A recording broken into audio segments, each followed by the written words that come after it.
sobre los tratados de libre comercio, las reglas de origen y los certificados de origen. Pasamos a la siguiente, por favor.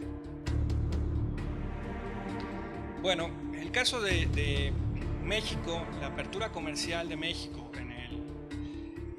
desde 1986 a la actualidad, pues ha sido evidenciada con tratados de libre comercio, y estos tratados de libre comercio generan muchas expectativas tanto para los importadores como los exportadores. ¿Por qué? Porque cuando se celebra un tratado de libre comercio, no solamente es la eliminación total de una barrera arancelaria, es decir, impuestos de importación, sino también se eliminan ciertas restricciones no arancelarias.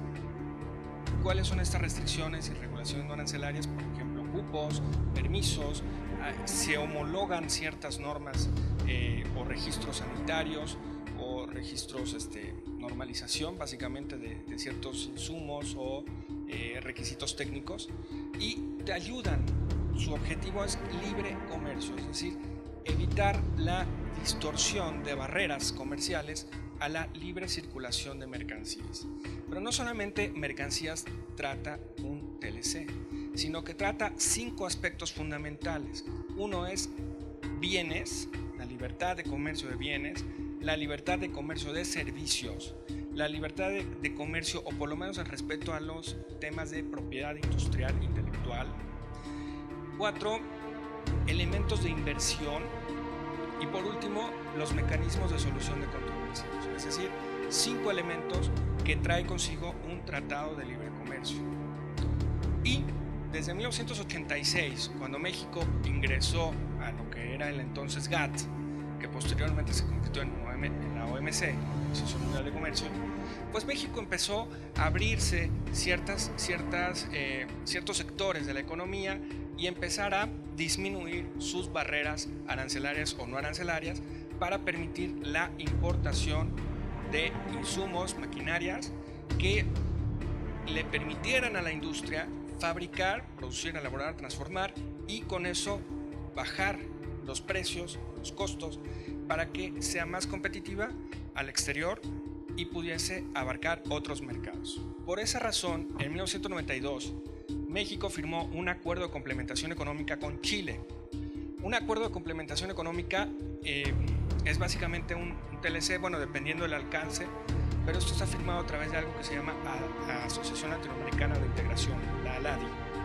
¿Okay? Y fue nuestra primera experiencia con los chilenos de apertura comercial como tal, bilateral, que ha sido muy fructífera. Realmente con Chile ha sido la apertura comercial de las dos partes ha sido muy buena, ¿okay? Y mucha colaboración. En 1993 entra México a lo que es el foro de APEC, Asia-Pacífico, que nos sirve para tener muchos elementos para facilitación aduanera. De hecho, el tema de la ventanilla única de comercio exterior, pues viene, se retoman muchas experiencias de lo que pasa en APEC. OCDE, la Organización de Cooperación y Desarrollo Económico de 1994, y el parteaguas de México es el Tratado de Libre Comercio América del Norte, TELECAN, NAFTA por sus siglas en inglés. Después, en el 95, a la par de que abres NAFTA, bueno, entras a firmar un convenio con Costa Rica, con Bolivia, con Colombia y Venezuela, que se llama el G3, que ahora en realidad es un G2 porque ya se salió Venezuela. Nicaragua, 1998, y se formaliza un tratado de libre comercio con Chile. Realmente faltaban algunos productos que no se podían haber incorporado en ese momento de 1992. Por ejemplo, las manzanas se incorporan en el comercio bilateral. Es muy importante comentar que en un tratado de libre comercio las partes deciden qué productos incluir, ¿sí? Y deciden qué productos excluir. O sea, no tenemos que pensar que siempre porque tenemos un TLC ya en automático está todas las mercancías incorporadas en el mismo. No es así. Hay que revisar bien las listas de desgravación, las listas de que hay códigos que se llaman EXL excluidos, ¿no? Es muy importante considerarlo. En el año 2000 se firma el tratado con la Unión Europea, con Israel también, y en el 2001 a la par con la Asociación Europea de Libre Comercio. La Asociación Europea de Libre Comercio lo forman 4 países, bueno, la Unión Europea son 28, 27 en unos años, o sea, no creo que es inmediato, pero bueno. Y con la Asociación Europea de Libre Comercio, pues es en Noruega, Suiza, Liechtenstein e Islandia. Estos 4 países que son parte de la Asociación Europea de Libre Comercio, que por cierto, Gran Bretaña era parte de la Asociación Europea de Libre Comercio, en el 73 se sale y se une a la Unión Europea, y entonces lo más probable es que se regrese a la Asociación Europea de Libre Comercio. De todas maneras, a México no le va a afectar en lo absoluto porque tenemos un TLC con la asociación. Obviamente tendría que negociarse ciertas listas, porque en el caso del TLC con la asociación hay unas listas de negociación. No crean que todo se acordó como el TLC con Europa, sino que hay unas ciertas listas de desgravación en donde las partes acordaron incluir ciertos productos, y estas listas te indican, a ver, este apartado de la lista se desgrava en 5 años, esto se desgrava en 10, esto se desgrava inmediatamente. Entonces, por eso es un poco complicado asociación. Luego tenemos el Triángulo Norte Centroamericano en el año 2001 con Guatemala, Honduras y El Salvador. Estos 3 países se unen para firmar un TLC con México. En el año 2004 con Uruguay, Japón, me tocó negociar en estas partes estos 2 TLCs como cuarto de al lado. Perú en el año 2012, el acuerdo de asociación de integración comercial, y en el año 2012 se unifican los TLCs de Costa Rica, Nicaragua y Triángulo Norte Centroamericano en uno solo. Nosotros le llamamos el TLC único México-Centroamérica, que como en el año 2012 ya casi todos los productos estaban eliminados de arancel, es decir, desgravados, nosotros le llamamos técnicamente la eliminación del arancel, desgravación arancelaria, eliminación paulatina del arancel. Entonces ya los productos estaban desgravados, ya no teníamos aranceles que imponer, pero se aprovechó para negociar otros productos tales como la leche, como algunos vehículos, etcétera, y se hizo un TLC único con Centroamérica. Después viene Panamá en 2015, en julio, bueno, el segundo semestre de 2015, y en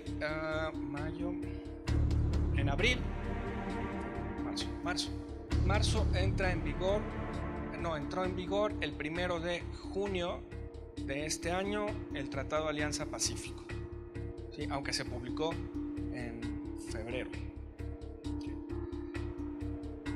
Y luego viene TPP 2017, ¿sí? El Tratado Transpacífico.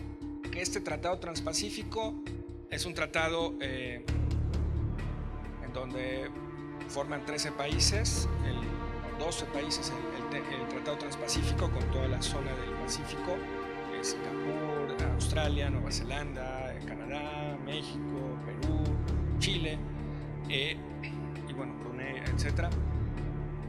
Malasia, Vietnam y Japón, ¿okay? Y estos países pues han signado el tratado en febrero de este año, y se supone que hay una cláusula que en un año tienen que signar o que entrar en vigor el tratado firmado, siempre y cuando superen 6+1. Si no lo superan 6+1, los que hayan signado y firmado el acuerdo, pues es vigente para las partes que lo han firmado y que lo han aprobado, y los que no, pues se quedan en stand-by hasta que los gobiernos nacionales, los parlamentos, decidan cuándo entra en vigor. Entonces, pero 2017 debería de entrar como tal el TPP, ¿okay? En febrero del año 2017, y que hay una serie de complicaciones más fuertes, ¿no?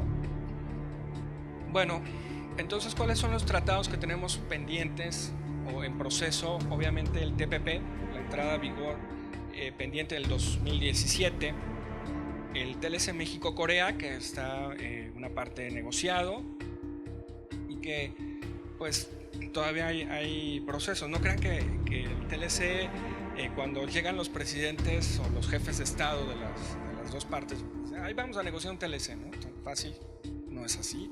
O sea, se tiene que consultar, Secretaría de Economía tiene que consultar a todas las partes involucradas, a todas las cámaras, a los productores, para decirle, oiga, a ver qué les parece si permitimos que entren estos productos libres de arancel, o en cuánto tiempo podemos eliminar la barrera arancelaria, ¿no? Díganos, por favor. Y esto es una cuestión de cabildeo muy larga, ¿no? O sea, no es tan fácil, porque hay industrias que a veces uno pensaría que como todo, aquí hay importadores y exportadores y productores.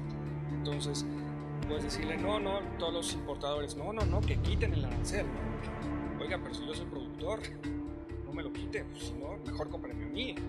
Entonces siempre va a haber cuestiones. Y luego, adicionalmente, en el tema de reglas de origen, que es en la parte que participo, pues hay muchos elementos de los que les voy a explicar más adelante que se toman en cuenta para proteger o no una industria. Una regla de origen sirve esencialmente para proteger industrias, es decir, para promover industrias regionales, en donde una regla de origen te indica cuál es el requisito fundamental para que el producto sea originario, es decir, para que contenga el hecho en, sencillamente. Y si no cumples con ese requisito, por lo tanto yo no te puedes entrar a mi país, pero no te puedo dar un trato arancelario preferencial. Y esto sirve para proteger industrias. Por ejemplo, televisores. En algunos TLCs, un televisor básicamente tiene tres componentes: el chasis, es decir, la parte de plástico, la pantalla, y adentro de la pantalla el circuito modular, la tarjeta de silicona, todos los chips y todo esto, ¿no? Entonces, en algunos TLCs te dicen México o soy Colombia. A ver, si vas a exportar a Colombia, por lo menos el circuito modular tiene que ser hecho en México o Colombia. Entonces te obligan a que tengas una parte de componente nacional o regional, porque no necesariamente mexicano, para fabricar este producto. Y si lo cumples, entonces acreditas la regla de origen, puedes emitir un certificado de origen y por lo tanto preferencia arancelaria. Luego tenemos otro TLC que está empantanado, el acuerdo con el Mercosur, Mercado Común del Sur, que son Brasil, Argentina, Paraguay, Uruguay y Venezuela. Este acuerdo, pues obviamente con la crisis de Brasil, la crisis argentina, que ahora ya el nuevo presidente de Argentina ha dicho que quiere retomar tratados, acuerdos comerciales de mayor profundidad con México.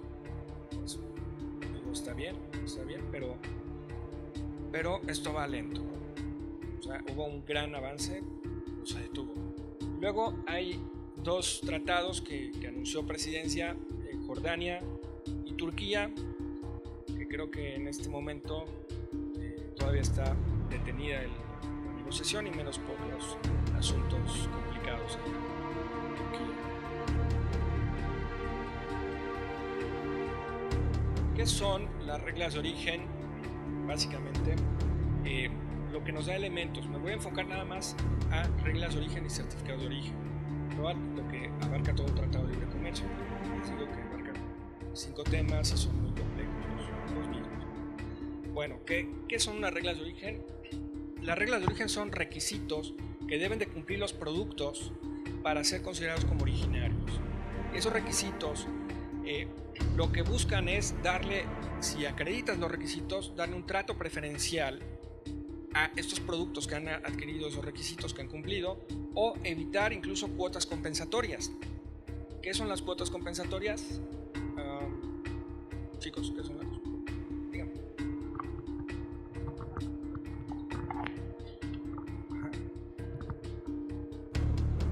La posibilidad, si tú tienes un precio por abajo del margen de discriminación de precios o por abajo del valor normal en el país, se hace una compensación, que a eso se le llama cuota compensatoria. Exacto. Muy bien, es una barrera antidumping. No arancelaria. No arancelaria para dumping, ¿no?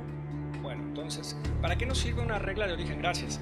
¿Para qué nos sirve una regla de origen? Para evitar una cuota compensatoria. Lo que pasa es que tú puedes tener en un embarque, no sé, por ejemplo, 10 pelotas color rojo y 10 pelotas color azul. ¿Okay? Y las 10 pelotas color azul son de Estados Unidos y las 10 pelotas color rojo son de China. Y a lo mejor China, tradicionalmente, no es necesariamente que les apliquen cuotas compensatorias a todos los productos chinos, pero dice, los de China tienen cuota compensatoria.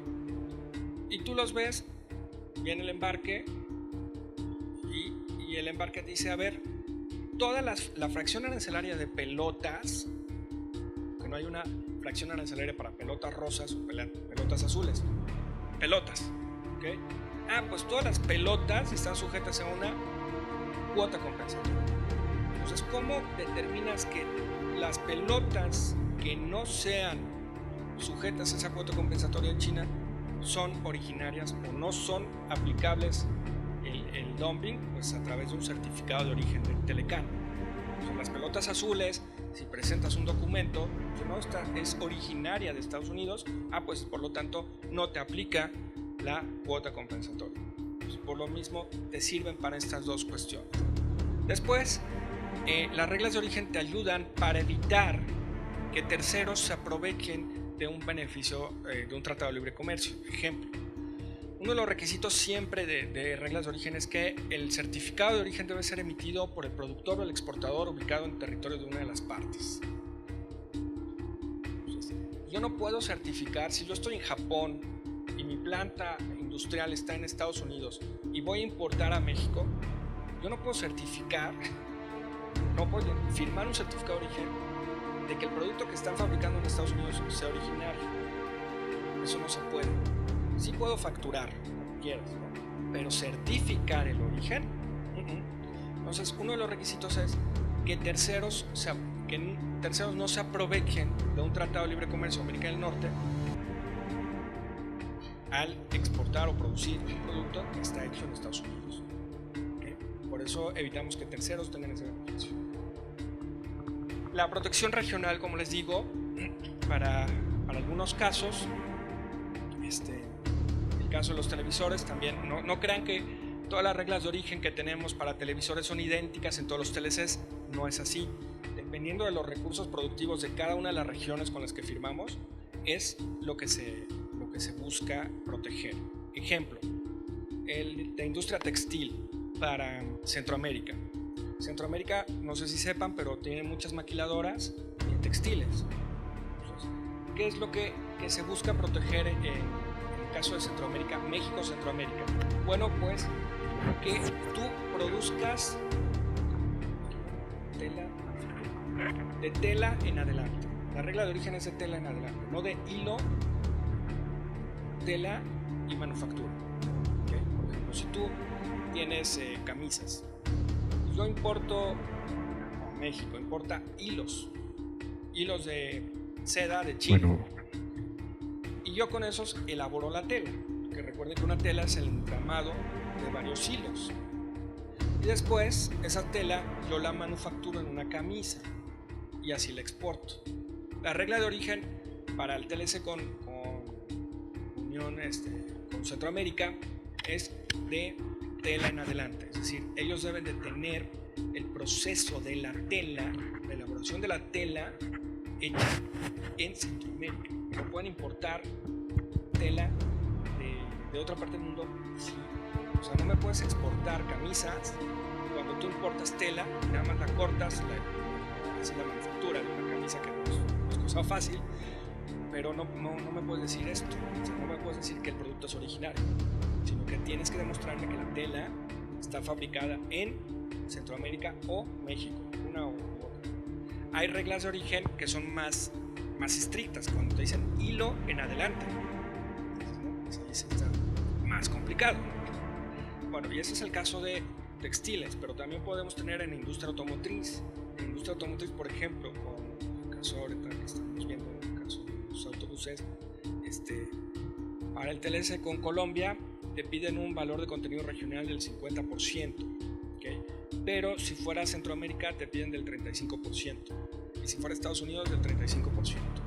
Entonces obviamente lo que hace Colombia es proteger su mercado de sus manufacturas, diciendo yo voy a elevar mi nivel de protección o de requisitos para que pues tú incorpores insumos colombianos o mexicanos, y con eso vas elevando tu porcentaje de valor de contenido regional, o sea, de la región, no solamente de México, sino México.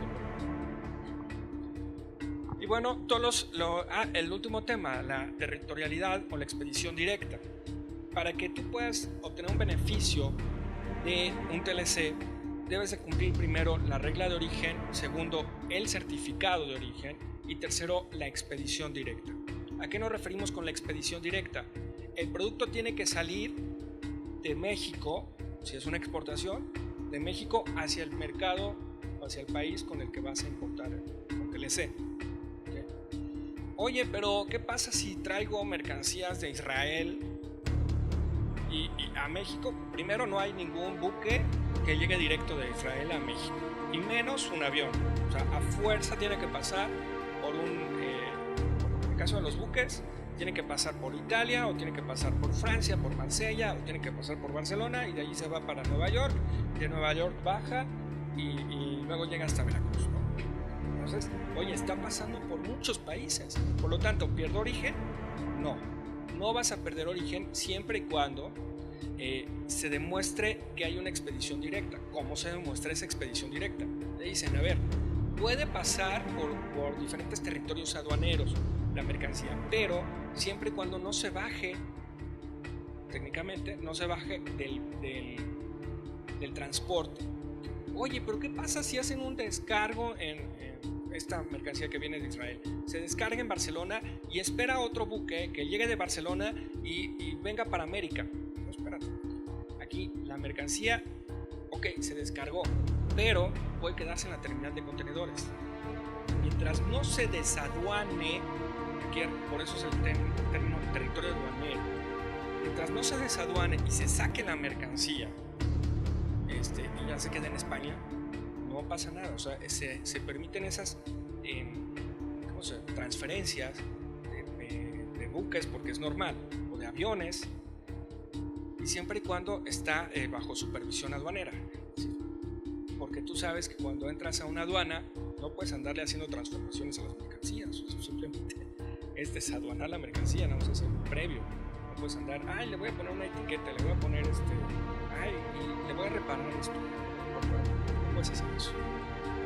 Por eso se refiere a que una expedición directa puede pasar por diferentes medios de transporte, pero siempre y cuando sea bajo una supervisión aduanera. ¿Y cómo lo demostramos? Con un BL, por ejemplo, un BL que diga origen, destino, o una guía aérea.